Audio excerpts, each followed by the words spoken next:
Pakistan India کا تو مجھے نہیں پتا اتنا، کہ اتنی واہی تباہی اس کے اندر پھیلا رہے ہیں صرف پیسے کی لالچ میں، پیسے کی لالچ میں لوگوں کی عزتوں کو اچھال رہے ہیں کہ اس کو پیسہ ملے گا، زیادہ سے زیادہ الٹی سیدھی خبریں نشر کرے، گندی تصویروں کے ساتھ نشر کرے۔ یاد رکھو گندی تصویر پھیلانے کی بھی سزا،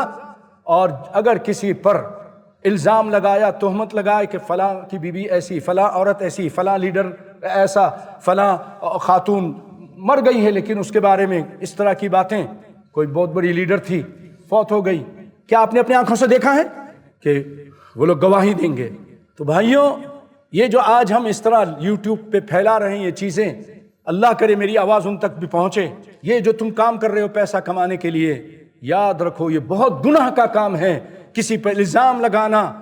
اور پھر ایک صرف الزام ہی نہیں ہے، اس کو پوری دنیا میں پھیلا دینا۔